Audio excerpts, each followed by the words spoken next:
Hi viewers, welcome to our channel. ప్రస్తుతం మనతో పాటు సీనియర్ జర్నలిస్ట్ దాము బాలా సర్నర్ వారితో మాట్లాడదాం. నమస్కారం సార్. నమస్తే.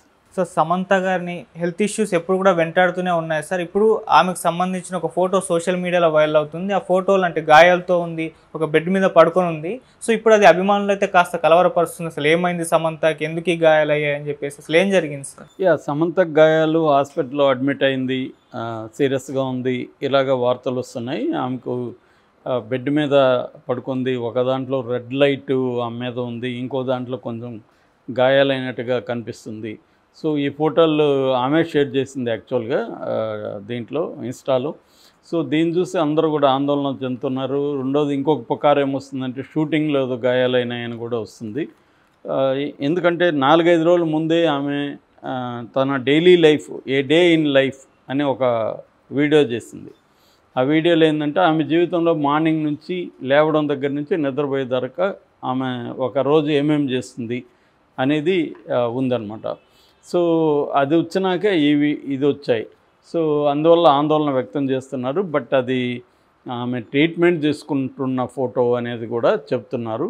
సో ముందుగా మనం one day A day in a life అనేది దాంట్లో ఏముందని అనలైజ్ చేస్తే ఆమె మార్నింగ్ లేచి ఆయిల్ పుల్లింగ్ చేస్తుంది. ఒకప్పుడు ఇక్కడ మనకు కూడా ఆయిల్ పుల్లింగ్ అనేది వెరీ పాపులర్. ఈ మధ్య కూడా ఆయన ఎవరో మాచిరాజా ఎవరో ఉన్నారు ఒక ఆయన వచ్చిన తర్వాత ఆయిల్ పుల్లింగ్ అనేది మళ్ళీ ఒకసారిగా పెరిగింది. అంతకుముందు కూడా 90sలో ఆయిల్ పుల్లింగ్ బాగా ఉండేది, పాపులర్. మన సినిమాలో కూడా కృష్ణవంశీ సినిమాలో చూస్తుంటాం ఆయిల్ పుల్లింగ్ మీద.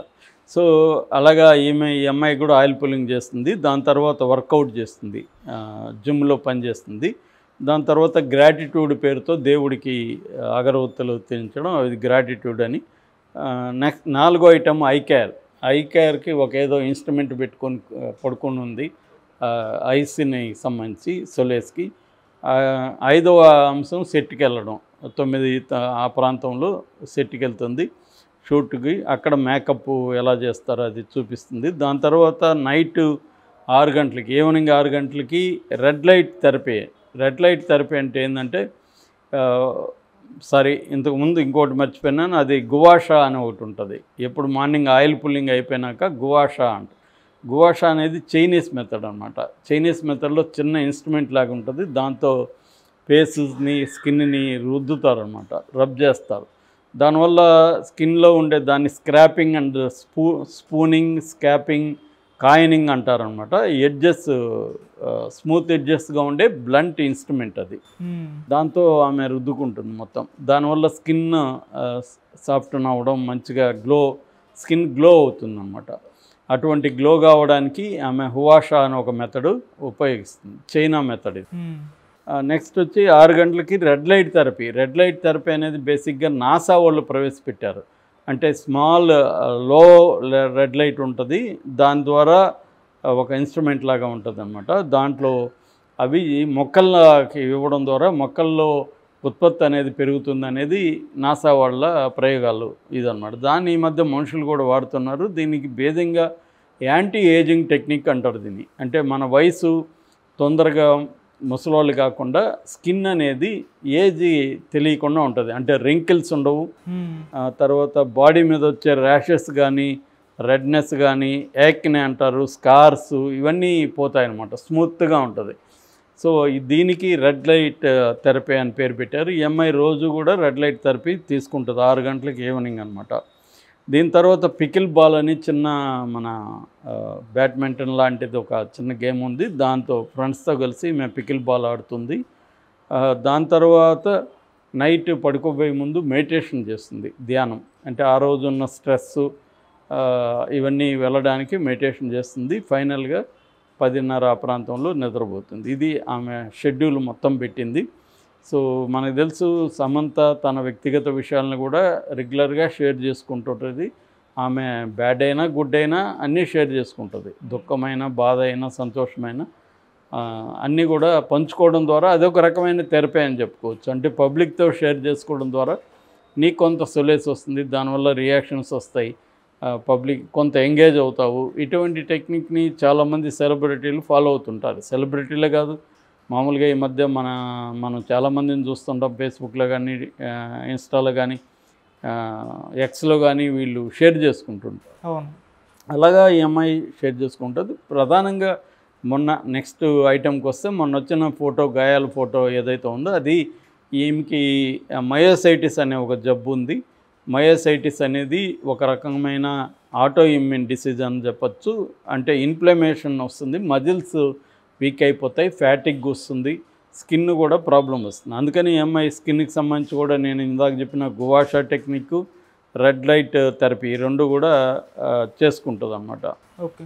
ఎందుకంటే ఎంఐకి స్కిన్ ప్రాబ్లమ్స్ కూడా ఉన్నాయి. సో ఈ మయోసైటిస్ అనేది స్కిన్ అండ్ మజిల్స్ మీద ఎఫెక్ట్ చూపిస్తుంది. దీనికి మయోసైటిస్కి ప్రధానంగా 3 కారణాలు చెప్తారు. ఒకటేమో ఆటో ఇమ్యూన్ డిసీజ్, అంటే మన బాడీలో మనల్ని ప్రొటెక్ట్ చేస్తుండే సెల్స్ ఉంటాయి. ముఖ్యంగా వైట్ బ్లడ్ సెల్స్లో టీ సెల్స్ అంటారు, ఆటోబాడీస్ అంటారు. ఈ ఆటోబాడీస్, టీ సెల్స్ మన బాడీని రోగాల నుంచి, ఇతర క్రిముల నుంచి రక్షిస్తుంటాయి. అయితే ఒక్కొక్కసారి అవే మన బాడీ మీద అటాక్ చేస్తాయి. దాన్ని ఆటో ఇమ్యూన్ డిసీజెస్ అంటారు. సో ఈ మయోసైటిస్ రావడానికి అదొక కారణం. రెండో కారణం ఐడియోపతిక్ అంటారు. ఐడియోపతిక్ రీజన్ అంటే కరెక్ట్గా పిన్ పాయింట్ చేసి కారణాన్ని చెప్పలేని దాన్ని ఐడియోపతిక్ అంటారు. సో మూడవది ఏడిఆర్ అంటారు, అంటే అడ్వర్స్ డ్రగ్ రియాక్షన్ అన్నమాట. ఒక్కోసారి మనం తీసుకునే వేరే హెల్త్ కండిషన్స్ తీసుకునే డ్రగ్స్ రియాక్ట్ అయ్యి కూడా మయోసైటిస్ అనేది రావచ్చు. ఈ మయోసైటిస్ అనే దానికి పర్మనెంట్ క్యూర్ లేదు. మన డయాబెటీస్ని ఎలాగైతే మేనేజ్ చేసుకుంటున్నామో మయోసైటిస్ని కూడా మేనేజ్ చేసుకుంటుండాలి. అందుకని ఈమె రెగ్యులర్గా ట్రీట్మెంట్ తీసుకోవాలి. దీనికి సంబంధించి కొన్ని రకాల లైఫ్ స్టైల్ చేంజెస్ కూడా చేసుకోవాలి. అట్లాంటి మయోసైటిస్ సంబంధించి ఆమె ట్రీట్మెంట్ తీసుకున్నప్పుడంతా కూడా ఫోటోల్ని బయటకు వదులుతుంది. ఓకే. సో అలాగా ఈమె మొన్న కూడా మయోసైటిస్ సంబంధించి హాస్పిటల్లో జాయిన్ అయ్యి ఆ ఫోటోలను రిలీజ్ చేసింది. ఆ ఫోటోలు చూస్తే గాయపడినట్టుగా ఉంది, సీరియస్గా ఉంది, కొంత గాయాల్లాగా అనిపిస్తుంది. కానీ అది లైట్ ఫోకస్ అవ్వడం వల్ల అలా వచ్చిందా, లేకపోతే ఆమె స్కిన్ మీద ఏమన్నా ర్యాషెస్ వచ్చిందనేది తెలీదు. ఏదేమైనా ఆందోళన వ్యక్తం చేస్తున్నారు. ప్రజెంట్ అయితే ఆమె సినిమాలు కూడా పెద్దగా చేయట్లేదు. ఆ మధ్య తన సొంత సినిమా ఒకటి అనౌన్స్ చేసింది, కానీ దాన్ని ముందుకెళ్తున్నట్లేదు. ప్రజెంట్ అయితే సిట్టడాల్ హనీ బన్నీ అనేది కంప్లీట్ అయింది. ఇప్పుడు ఇంకొక సినిమాలో సేమ్ దీన్ని ఎవరైతే డైరెక్ట్ చేశారో, అంటే ఫ్యామిలీ మ్యాన్ 2లో ఈమె యాక్ట్ చేసినప్పుడు రాజ్ నిడుమూరు అండ్ డికే కృష్ణ, అంటే డి కృష్ణ అనమాట ఆయన. సో వీళ్ళిద్దరూ కలిసి, అంటే దాసరి కొత్తపల్లి కృష్ణ, డీకే అంటే దాసరి కొత్తపల్లి కృష్ణ. సో ఈ డీకే కృష్ణ ప్లస్ రాజ్ నిడుమూరు, రాజ్ డీకేనే వాళ్ళిద్దరూ కలిసి పెట్టుకుంటారు. వీళ్ళు హాలీవుడ్లో కూడా కొన్ని సినిమాలు తీశారు. దాని తర్వాత ఇండియాలో వీళ్ళు web series family man, Farzi, తర్వాత ఇప్పుడు ఇది సిట్టడెల్ అనేది ఇంగ్లీష్ సిరీస్ని వీళ్ళు తెలుగులో నెట్ఫ్లిక్స్కి రీమేక్ చేస్తున్నారు, హిందీలో, మొత్తం ఇండియా వైజ్గా. సో ఇందులో ఈమె చేసింది. అందుకని మనకి రాజ్ నిడుమూరుకి ఈమెకి పెళ్లి కాబోతుందన్న వార్త కూడా వైరల్ అయింది. ఎందుకంటే వీళ్ళిద్దరు కలిసి విపరీతంగా ఈ మధ్య తిరగడం, అతను వెబ్ సిరీస్లు అన్నింటిలో ఈమె యాక్ట్ చేస్తుండడం, అతను కూడా అతని భార్యకి విడాకులు ఇచ్చే ప్రాసెస్లో ఉన్నాడని చెప్తున్నారు. సో వీళ్ళిద్దరూ ఆల్రెడీ డేటింగ్లో ఉన్నారు, పెళ్లి చేసుకోబోతున్నారు అని కూడా అంటున్నారు. ఏదేమైనా ఈమెకి హెల్త్ ఇష్యూ వల్ల అయితే కెరీర్ అయితే దెబ్బతినింది. సో అంటే వేగం, ఆమె చాలా వేగంగా సినిమాలు చేసేది, ఆ వేగం దెబ్బతినింది. బట్ కంప్లీట్గా అయితే లేదు, ఆమె హెల్త్ చూసుకుంటూ సినిమాలు చేస్తూ ఉంది. That is her personal life present and professional life. So ఈ గాయాలు ఇవనేవి ఆందోళన పడాల్సిన అవసరం లేదు. ఆమెకి రెగ్యులర్గా ఉండే హెల్త్ ఇష్యూస్ తప్ప ప్రత్యేకంగా ఆమెకి